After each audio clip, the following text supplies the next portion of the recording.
What's up, everybody? Before you get into today's episode of Cosines and Tangents, I just have to shout out Anchor because it is by far the easiest way to start and create your own podcast. So let me explain. One, it is free. Also, there are several tools that you can use to record and edit your podcast right from your phone and your computer. Also, Anchor will distribute your podcast for you so you can be heard on Spotify, Apple, and many, many more. And you can make money by doing your podcast with no minimum listenership. Ain't that awesome? And you have everything at your fingertips. It is so easy. So, download the free Anchor app or go to anchor.fm to get started now. What's up, everybody? This is your girl saying a win. I may be your friend, I may be your foe, I don't know. But all I know is that I'm excited because I have another amazing guest with me today. Somebody who we actually go way, way, way back. Not that way back, but way back in the early 2000s and 2000 teens. And so we just decided to connect and talk about a couple of hot topics that's been out there in the world. So, Sean, if you don't mind, just go ahead and introduce yourself so we can go ahead and jump in. Hello, everyone. My name is Sean Nix. I'm also a podcast hoster as well for Millennials in Politics 2.0. I'm so glad, Sana, that you allowed me to come on today to discuss these hot topic issues that typically I don't get to discuss on my show. Well, we can definitely link up this more and do this and vice versa because same. So what Sean is talking about, I actually just put like a little call to action on Facebook or just saying that I think I'm gonna talk about Casey Anthony and Wednesday and maybe something else on the show.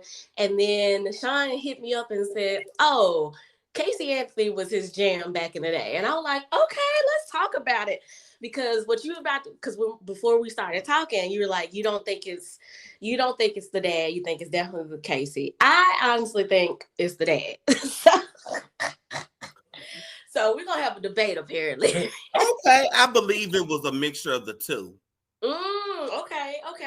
I can see that because the only thing I did watch, so just to give you preference, I just watched the little show on Peacock, the 3 episode show, because I didn't really keep up with it. Cause as you reminded me, it was during the same time right after Trayvon Martin. So I think that's one of the things that had my attention. So, and what we talked about is just white woman's tears just running their ugly heads. So I don't know where we should we start with Casey? No, I want to hear about you first. I want to catch up with you because I feel like the last time I even saw you on campus, because we went to school together, I don't know, maybe some Greek events, and then I just feel like you disappeared. Yes, I did. I disappeared. Okay. I went deep down into my books and because I was ready to graduate. Yep. Mm-hmm. And I also developed a passion for political activism. Okay.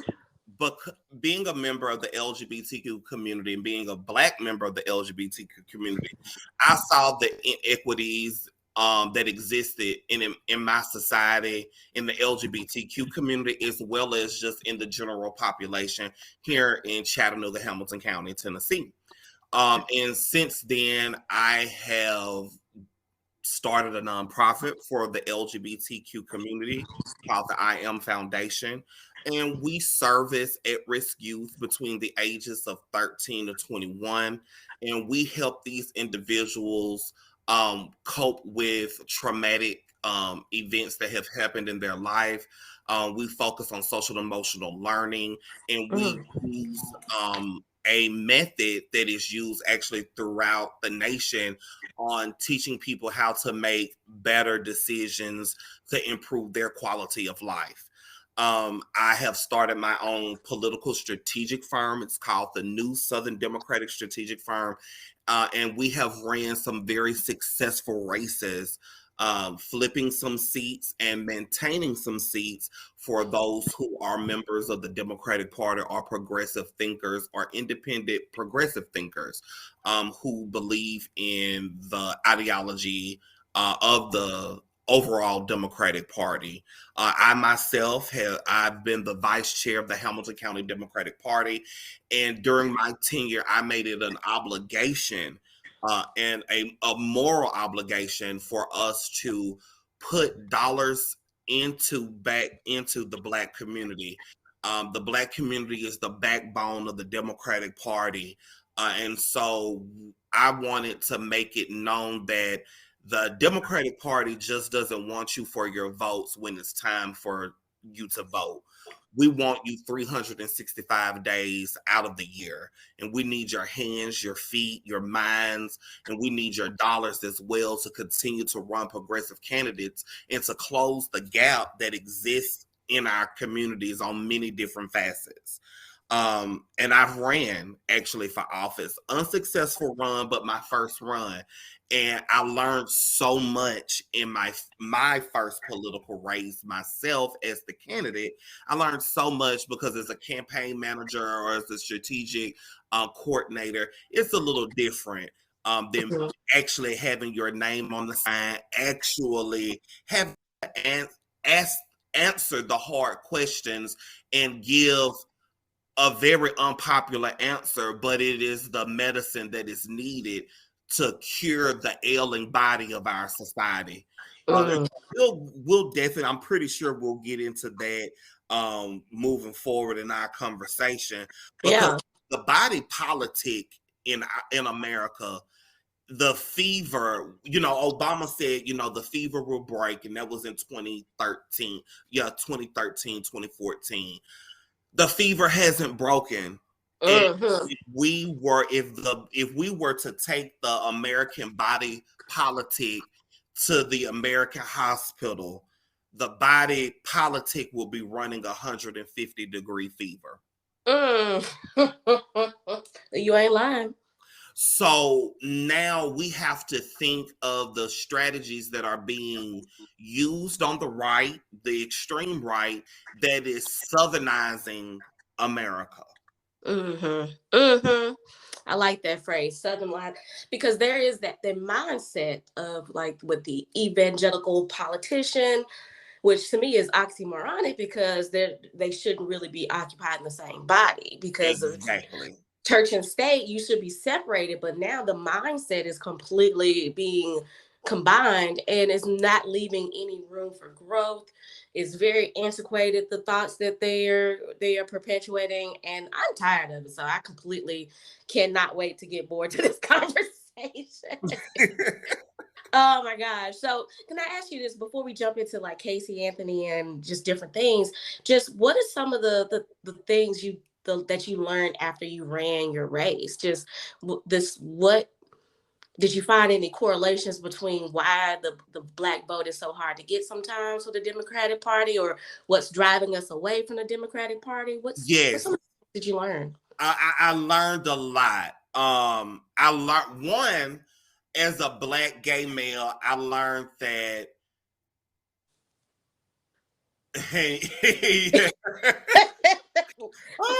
it's always that one thing I want to say about Blackness. I love the non-verbal verbal communication you just had in that one pause. Right, because in the Black community, and I'm gonna be real honest, the Black gay male is not considered a full person in the Black community. We are not considered a half of a person in the Black community. We are considered a quarter or a third. And you cannot expect for people to understand you, and you're meeting them where they are, when they have this block of, because the Black people are conservative. Black people are one of the most conservative block of voters in the American body politic, believe it or not. Yeah, that's one thing I have heard. Yeah. And you, as a Black gay candidate, you run into so many doors of no because of who you love of the Black church. Now let's get into this because we both grew up in the Black church. Yeah. Well, So because I have an interesting intersectionality. I actually grew up with people, my like family members who are in the Christian church, but I actually grew up with Islamic background because my dad was a Muslim. But right, we didn't do either one hard. But when I got to college, yeah, I was definitely saying I was starting to get more of the Black church energy. right, and Mm-hmm. so in the Black church, it is okay for the gay choir director to be present. Mm-hmm. It is okay for the gay praise team member to be present. The gay cook, the gay individual that's going to coordinate the pastor's anniversary, but Mm-hmm. it's not okay for the Black gay individual to have a significant voice in the Black church nor in the Black community, Mm-hmm. because we hold a mirror to the Black community itself and say, we are the same. How can you discriminate against me? Yeah. Yeah. We struggle in the same different facets of life. Anything you want to level up against: education, mental health, physical health. It doesn't matter. Job readiness. The Right. Black gay individual, let it be Black gay male, Black gay female, bisexual, transgender, we are going to, whatever the Black straight individual is going to rate in a percentage, we are going to be half of that. Wow. That's on the text Mm-hmm. of homelessness. That is Mm. the text of when you come to job preparedness, unemployment, Mm. a high school graduation rate, reading Mm. equivalency and literacy. We struggle in a gambit, and we should be. And this is one thing that I like about Jesse Jackson and the Rainbow Push Coalition. Mm-hmm. He said, we are not going to focus on the individual, what they do in their home, because Mm-hmm. them in their God. But what we do want is to make sure that their voices are heard, their rights are not abridged, because when one sect of population rights are abridged, that's when everyone should be on alert, because Right. that means they're coming for you next. Mm-hmm. Now, do you think is that did you notice that maybe more Black gay men were voting for Trump or just not voting at all? Oh, well, I saw a lot of, and it's a thing, because when we talk about Black gayness in the Black community, there's a population of Black men who don't consider themselves as gay, even though they do sleep with men. So Mm-hmm. you have that macho, and this is what I loved about Trump, because he exposed the Black Republicans that exist within our community. And there's Mm-hmm. nothing wrong against my friends that are on the right, and I understand why they are Republicans. It's a fiscal issue. Some of them call themselves the Frederick Douglass wing of the Republican Party. They have the black Trump part of the Republican Party. So I get it. I Yeah. understand. And I was able to coalesce a coalition of Black Republicans to support me in my race, believe it or not. Mm. Because it's when it's all boiled and said and done, when it comes down to it, when you're trying to get something done, you need money to make that happen. Right. And if you have no vision as a candidate to meet the need of not only your business community, but also your community at large, to improve the quality of life for those of whom you hope to serve, you have to be able to have a give and take. All And right. you have to be able to build relationships. Now, the business community here in Chattanooga, Hamilton County, they have a true opportunity to meet people where they are and meet the needs of the community, where government, for some odd reason, has not been able to get it together. Mm. Yeah. Do you know why that is, or it's just a Well, it's control? a many facets. You have some Mhm. people who are in government for themselves as a career. They look at it Right. as a career.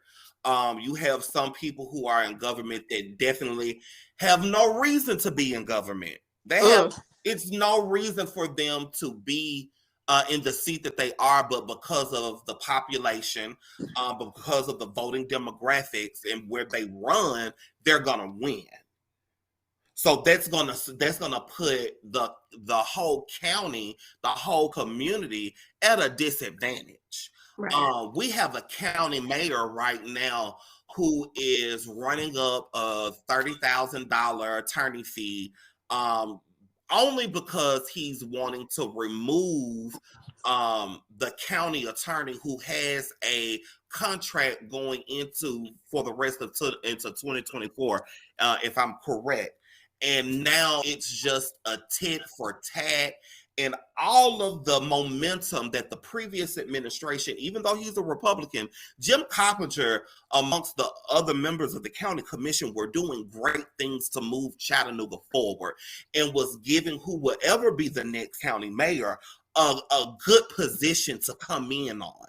Uh, Hmm. and now all of that momentum, all of that steam, all has almost evaporated throughout the county, and now you only have a small section of the county that has some trickles of innovation and creativity that will Right. move the city of Chattanooga forward. But there's still those pushes and pulls of the old guard moving out of the way and allowing this new generation of millennials, new generations of Gen Zs, new generation of voters to come in and actually set the tone for the next decade.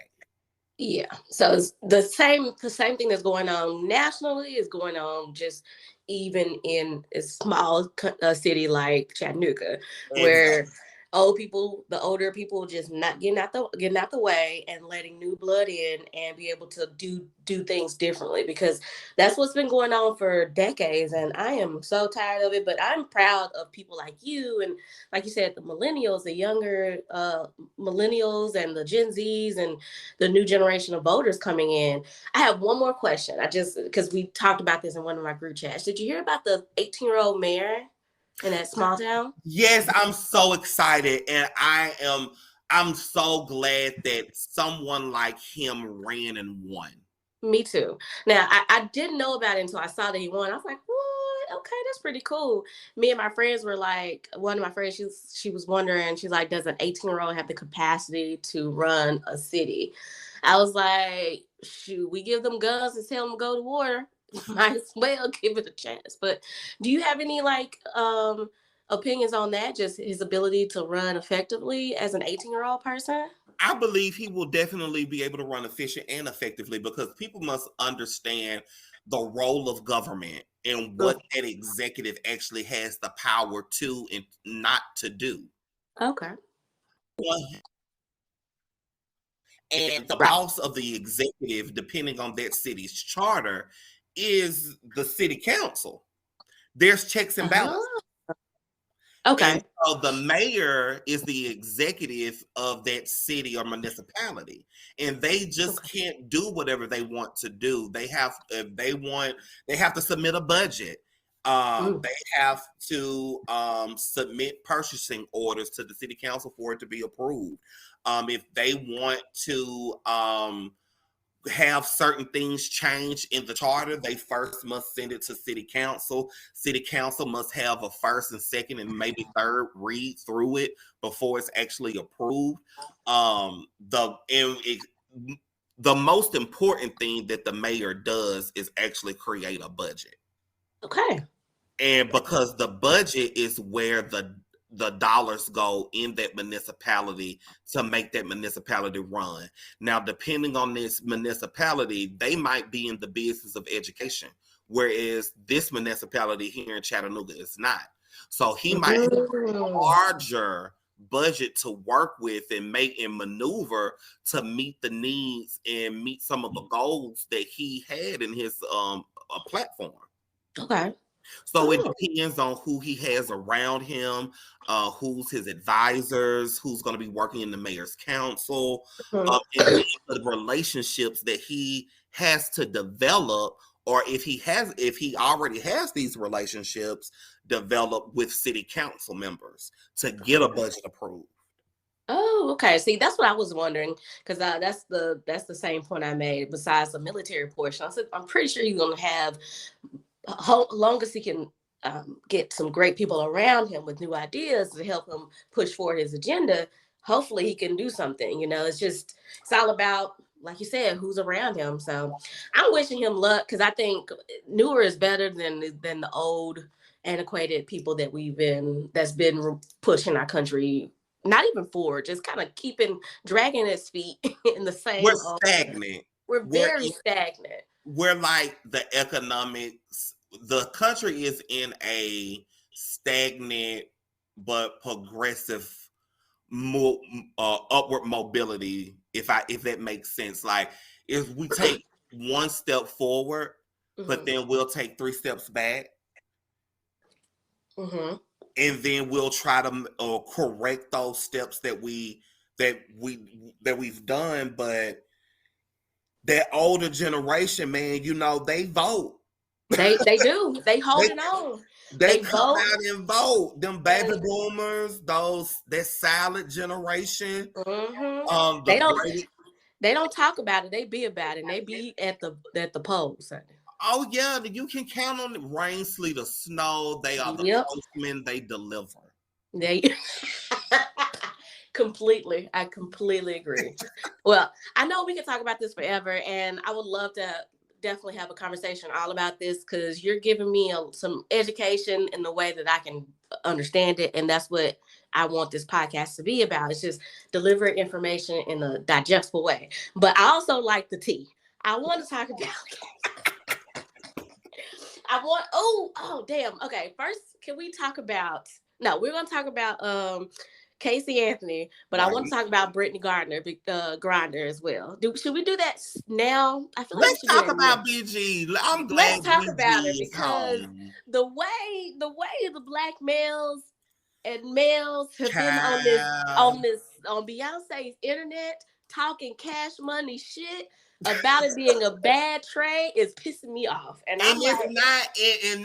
my thing about it is they talking about something that they ain't never talked about before in their life. Never. They don't know any information about it. Like, sir. Right. Read a book first. What they call him, the merchant of death, and they like, he the merchant of death. They don't have no idea who they released. Do you now to give them credit? The movie, the Lord of War. Right, it is about him. About him. Yeah, yeah. He was when I was doing criminal justice, we had to watch that movie in one of my classes.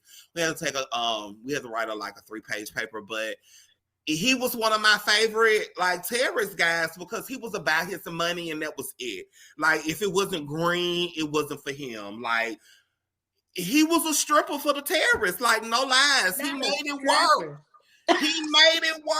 He made it work. But at the end of the day, he helped get some of the people that we wanted off of the face of the earth anyway. Mm-hmm. So, he was doing the United States a favor, but it just got too much. Mm-hmm. But I'm glad BG is home. I do not think that was a bad trade. Me neither. I would have liked for it to have been the original trade, which it was. It would have been a 2 for 2. So, right, the Paul guy and her. Right, because Paul Whelan, he's a former U.S. Marine. They say he's a spy. He has never worked for the CIA or the NSA or U.S. Department of Homeland Security. He does have clearances, but not to that extent for him to be classified as a U.S. spy. Mm-hmm. But we do have U.S. spies that are on the field right now, that are out in the field in their headquarters throughout Tehran. Ooh, I'm giving too much information. I will take that out. Let me flag it. But we do have, our servicemen and women who go unseen, who do the work day in and day out to actually help bring people like BG home, because there are millions of Americans. I wouldn't say millions, but there are Americans that are being held as political prisoners throughout the world. And it's not just in Russia. We have some in Venezuela. We have some in some Asiatic countries. So we have some in Tehran, in Iran, which I'm so glad the women of Tehran, of Iran, are rising up. They are fighting for what, now that is what democracy looks like. The people actually being able to sway the government, because I feel like America, we don't control our government controls us. See, and you right, and I'm gonna tell you why. It's the education system. Completely. Now I taught 8th grade history for 3 years, and when 8th grade social studies is U.S. history. Okay. And the U.S. history that is being taught in our schools is not the U.S. history that should be taught. It's very watered down. It is very whitewashed. It does not include all of the voices of the people of history that it would represent. Right. And so my goal was to implement some of that 1619 project. Yeah, that would be amazing. School system. And so that came with a hard no. And the administration. And that's the crazy thing, because it was such a unbiased, just real look at American history. Like it taught me so much that I didn't even know. And that put me on my journey of learning more about Black history, and just realizing again that how tainted American history is. Like, so much of the stuff that I learned because I listened to the podcast, I'm like, I didn't know this, I didn't know that.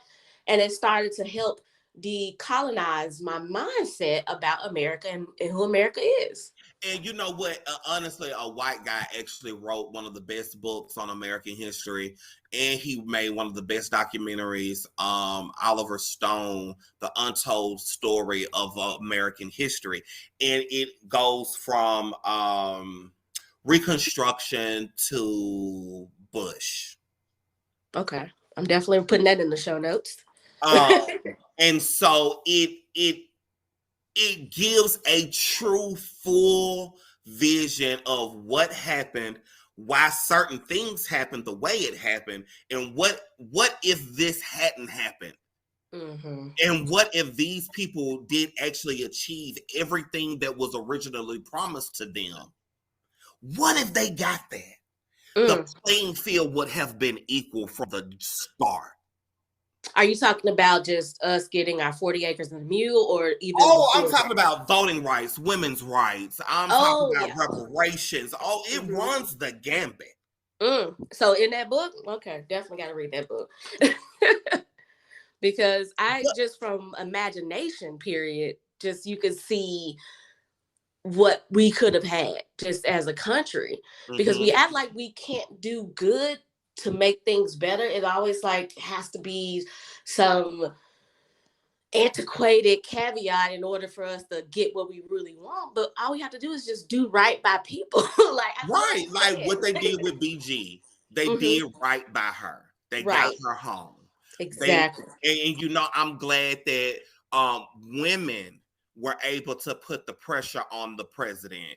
Women, outside groups, the United Nations. I know the former governor of New Mexico, Governor Richardson, who's the former ambassador to the United Nations, Ambassador Richardson. He has an outside group that actually works to get people who are political prisoners freed. And so he was able to do something to bring these two countries that right now, one is at war and one is supplying the war. America is supplying Ukraine to fight the Russians. So right now, no discussions was fruitful discussions were actually being had until an outside group came and to bring these two countries to the table to get things done. And that's what it's about. To get things done, meeting people where they are, putting personal agendas aside to do what's right for the common good.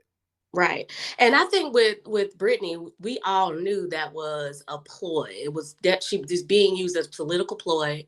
Um, with the because it was only what 0.8 of a gram of residue, Right, and for 9 years, and right around you about to start a big war with America. I'm right. like, Well, a big war with Ukraine, and no, Ukraine, excuse me. Yes. they were using her, and they started their war a week after they put her in prison. And Mm. so, and that's what I say. It's much bigger than Brittney Griner. It's much bigger than what we are seeing. This is what the Russians do. This is what the KGB has done. And you have to keep in mind that we are dealing with a KBG mastermind Yes. his name is Vladimir Putin. Mm-hmm. And so he is trying to use all sorts of media propaganda that he can to try to disseminate America and bring down American resolve. Yep. Because the thing is, he was say that last part. I'm sorry. In funding the Ukrainian war. I apologize. Oh yeah, no worries. Me too. You know, I just said we were in war with Russia. Lord have mercy. No, we not. Knock on wood that we don't ever. But because I feel like he definitely, you're right. He played that because maybe 10 years ago, a black woman definitely would not have. He would not have used a black woman.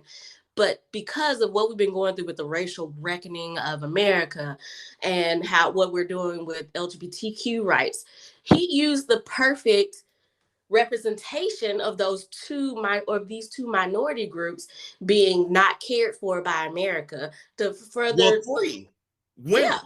You got exactly. Exactly. Women. I forgot about and she's gay. Abortion rights. Yes, he used the perfect representation of all three of these minority groups to show that America don't really care about y'all because we got one of your own.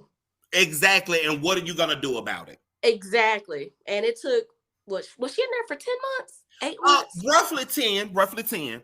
So it took 10 months for them to show that they gave a fuck about a woman, black gay woman, to get her out. And that was the point. If she was white, she would have been out yesterday. 2 days ago. Yeah, I could see. Maybe. That. I don't know. It would definitely have been much sooner than, you know. It wouldn't have taken 10 months, I don't think. I don't think it would have taken 10 months, but I do think that, you know, white women has launched 1,000 ships before. So I don't that could have started a war. Right. Depending on the white woman. I don't know which white woman would have started. That could have started. I mean, that has started wars before. Right. That's why I'm like, they definitely would have fought for her. Some militia group would have found their way over there, and it would have been that's my thing. All of these Proud Boys and all rights and 1%ers, where are they when you need them? Right. Now, on January 6th, I was sitting in the middle of my bed watching the country burn, child. Honey. On the Zoom with my administrator saying, I'm gonna turn in my I'm gonna turn in my lesson plans in like 1 more hour. Just give me a minute. But I'm watching the country dissolve right now. Right. So, I need all of these type people. We need to put them on the front lines. I'm like, if y'all love America. I'm like, if y'all want to battle so bad, we got a couple of things that we can occupy your time. Right. Like, they say they love the red, the white, and the blue, the old glory. They want to fight for the manifestation, the great manifestation and manifest destiny of America from sea to sign and sea and maybe from coast to coast. Then let's fight for ending tyranny across the globe. Exactly. And but no, because your best friend president is best friends with Putin. Child, don't even get me started on 45. Right. Look, we already I think we touched a lot on Brittney Griner. Let's go ahead and get into white women's tears and how they are one of America's abominations. I'm just they have they have caused a lot of drama. But thing is, I think I'm actually on a different side of the white woman's tears, but I get it. We can go ahead and jump into Casey Anthony. Lock her up. Lock her up. She killed that baby. Her daddy helped her. I'm gonna just go ahead and get to the punch. She killed that baby. That baby didn't even have a fighting chance. They threw that baby's body in the back, in the trunk of the car. Rolled around with that baby's body for a month. The daddy found out and was like, "Are you crazy?" And then he helped her dispose of that body. I think different. That's the now you said you wanted the tea. Okay. That's the tea. Going back to how we was at college in Little Africa. That's the tea. Not in Little Africa. I had missed Little Africa though, man. It was just not the same. I know it's not the same. It's definitely okay. So this is why I think she didn't do it. I might be being tricked by white tears, but let me put this in this shape. I was thinking as soon as I started the documentary, I was like, oh, this bitch did it. Of course she did. White tears, cry. And so, but then when she mentioned her daddy and what all he did to her, and I was like, okay, I can see it. I see it where it could happen, where he was started to unfortunately molest Kaylee, and she tried to fight or she got loud and he accidentally killed her because she was so young. She was 3. And he blamed it on her. That was her fault. But because he was a police officer, he knew how to trick and throw people off, okay? So he said that she drowned in the pool to trick Casey. And then he buried her because he buried her the same way he liked to bury their animals, in a place close to the house. But then he told her, go tell them that you went to your babysitter. And that took people away from their house so they won't search around the house. You believe that, Simon? I slick believe it. I do. I say lock her up. Now, I've watched all the documentaries that have came out. Mm-hmm. I watched the trial. I watched from the moment this went viral. The moment that it was on Nancy Grace, because I used to watch Nancy Grace every day. I used to call in to Nancy Grace and be on the show. She knew me by name. What? Yeah, I was that person. Now, I didn't have the 10-4 hat, but I was that person to call in because I'm watching Nancy Grace and I'm following these court cases because I'm watching court TV. Okay. So, now, all of the evidence that compiled now, did you see him on the witness stand, the daddy, when he got on the witness stand? Have you seen that part? I seen a couple of them because he kept getting back on the witness stand 6 times, and he kept flip-flopping his story. And I'm gonna tell you why, because he is a liar, and that's where she learned how to lie from, because he used to steal the mama's money. Right. And so, when you a thief, you a lie, and when you a lie, you a kill. But I don't think he killed that baby. I think he helped cover it up.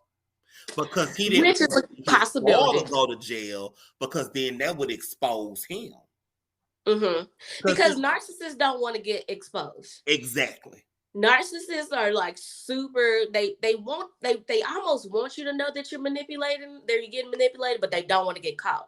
So that's why I was like, if he was truly, which I do, because like doing some studies in college about like the mind, how it gets so fractured when you're dealing with narcissistic manipulation, and also all the work that people get, that trauma where you get encapsulated delusions of what's happening, you can shut your brain off because you can disassociate. Now, 31 days of disassociation is wild. for her to disassociate for 31 days and act like her baby was not missing. That was crazy. Or like she didn't even have a child, because of me, if my child is missing Mm-hmm. for 31 days, I'm looking everywhere. I'm not at the club. I'm not getting tatted up. I'm not wilding out.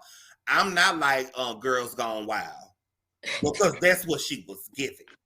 She was definitely giving that, but I see that I don't understand how she could have been disassociating for 31 days. But if you've been manipulated and lied to your whole life by your dad, you have this fucked up loyalty to that person regardless of how he treated you, because your brain is being groomed from a very young age to believe whatever that person is saying, and you think whatever he's doing is love. And that's a cop out. I feel like that's a cop out. I feel like that's a cop out because she's a narcissist herself. Her mom's a narcissist, so they're all battling against each other. So it's like Survivor. Right. That's a good point, because I feel like the mama knew. The mama was going ham. Have you seen the mom and the dad's documentary? No. See, you got to get Discovery Plus. Oh, damn.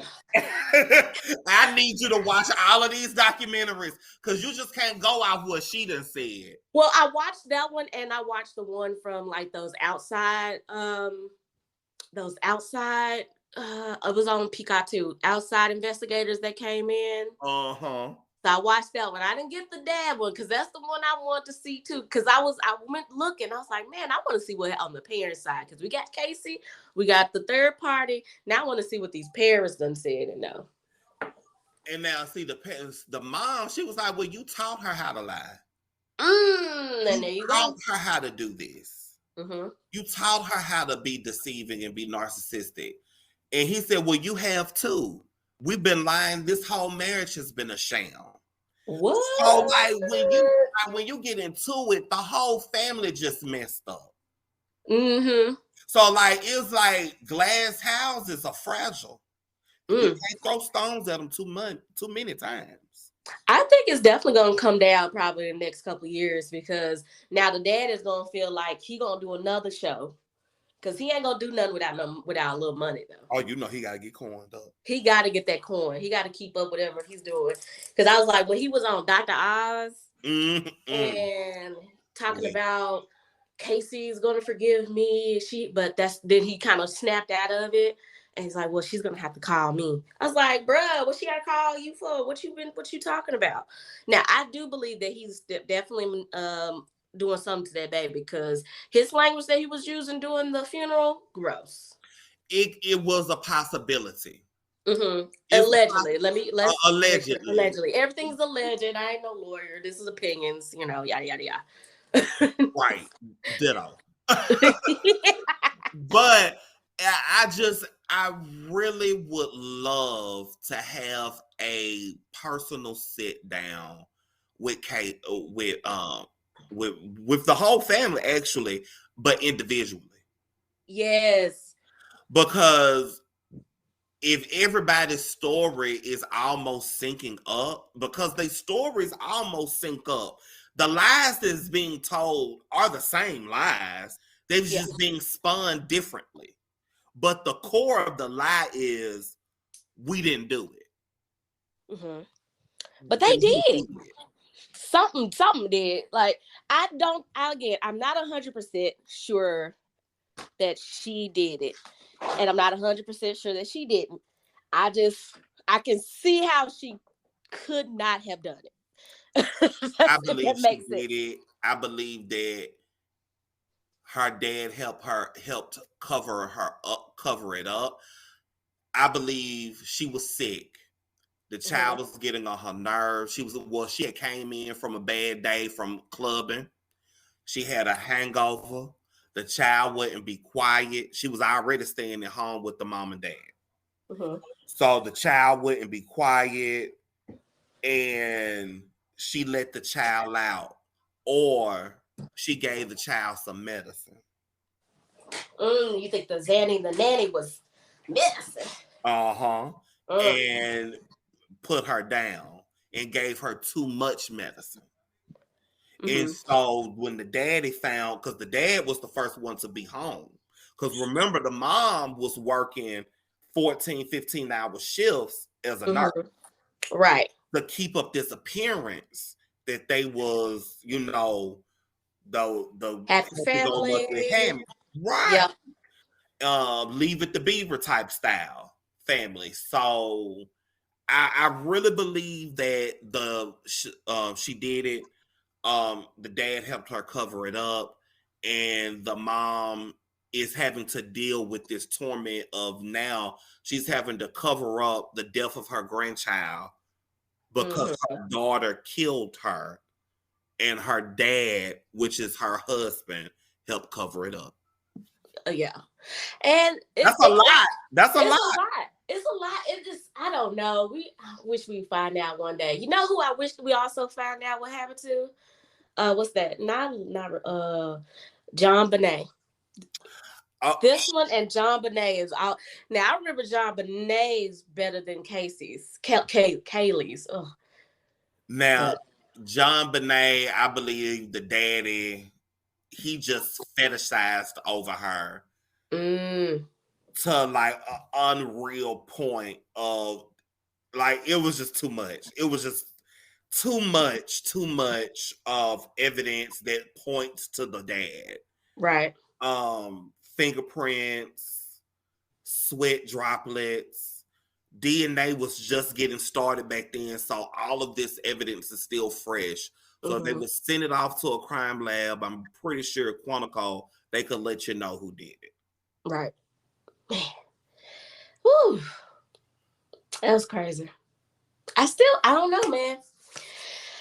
The verdict is still out with me. But you make a valid point. But also, I forgot the dad, he said that he was telling the police that she went to work with the child.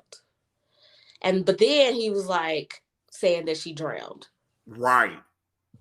But, whew, well. I know it's a lot going on.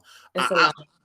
I'm so much thankful that you allowed me to come on your show. Me too. Like, I feel like I ran out of things to say on Casey because you got me thinking. You got me thinking.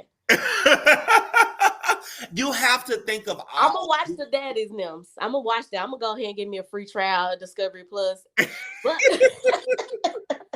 I want to watch also the one with what's his name? God, the cannibal boy. Jeffrey Dahmer. No, I watched that series and I shouldn't have, but I did. I watched the whole thing. Huh? John Wayne Gacy. No, it's the newer guy, Armie Hammer. Did you hear about that one? No. Okay, Armie Hammer. He's the guy who played in the movie with Timothée Chalamet, Say My Name or something. Okay. And so apparently he got called out for allegedly raping a woman, and then his Instagram DMs came out where he's like, I want to drink your blood, I want to eat you, and da da da da da. And it apparently goes way back because his family, I guess, is the Armie Hammers. I don't know if it's I think it's the Armie Hammer whole brand or whatever. Apparently they all crazy. They all sick and weird. And like one was abusive, the other guy was raping people allegedly. And so it's like a 3-part series on just them looking into his background as a possible cannibal or sexual sadist. Oh, okay. Well, so we might need to watch that one and talk about it. We definitely do. But you all did big things down there in Georgia this past week. Yes, honey. I voted. Look, okay, I work nights. And so I got off work at 5:00 that morning, took a power nap, woke up 7:30, drove to my polls, voted in approximately 5 minutes, and I was out there. And I was like, please, I was not finna not vote in this runoff. Right. I mean, you guys had Elmer Fudd. Oh my God. Running against the Right Reverend Raphael Warnock. Like, I just, the GOP should really be ashamed of themselves because they showed how racist they were. Right. They literally was using this man. They puppeted him out. But I fought him because he really thought he had a chance. And he couldn't make one of his sentences was, and I was just like, I'll never forget it. He said, we need to tackle high inflation. We need to bring down the cost of goods and pronouns. The cost of goods and pronouns? That's what he said in one of his statements in one of his rallies. This showed America that blatantly the GOP does not care about the goodwill and the advancement of people of color and women. Nope. That race that happened in November between Stacey Abrams and Brian Kemp. And I made a post with that exit poll that showed that only 11% of white women in the state of Georgia voted for Stacey Abrams. Yep. Now, on that ballot was abortion rights. Yeah. And it is known that white women are 2 times likely to have or have had an abortion compared to other women in America. Correct. Now, even if you didn't care about Stacey Abrams' politics, you didn't like her appearance, you didn't like her natural hair, I don't care. You had a obligation as a woman, and I can't, you know what? Let me retract that because I can't say that as a man. But I feel I can as a woman. Because it's again white women voting against their interest. I saw the exit poll and I just flatlined. Because weren't they trying to blame black men for a second? Not voting for a black woman? That's only because 18% of black men in the state of Georgia voted for Trump. And I get why 18% of black men vote for Trump. I get it. It's a macho thing. It's like my truck is bigger than yours type deal. It's very much there's still a lot of white supremacy based patriarchy is very deep in black men. Yes.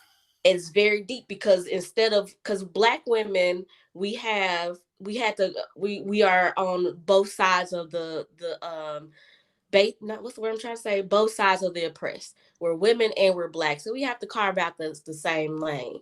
But men, black men, they still can be men. And so they try to grasp on to whatever superiority that white men have, knowing the damn well they ain't gonna let you have it. They don't want you to have it. Stop trying to get it. Dismantle it. Build your own so we can go forward. Because the world, capitalism is not working. White supremacy is not working for anybody. Not even white people. Poor white people are struggling. Talk about and if we can just finally wake up and realize that white supremacy is what's holding us, got us in a chokehold more than Beyonce's album had, because it still has me in the chokehold. We can all do better. I play songs 2 through 5 religiously every day. Oh my God, Alien Superstar was literally my theme song. I woke up to it. They said, you know what I want to be? Alien Superstar all day. And I want to be comfy and cozy in my skin. Yes, I love Church Girl. That's my Yes. That is my jam. When I'm in the gym, I just go in. I rode to her out the first 1 through 5. Those be my rowing songs. I'd be like, I'm cozy. Yes.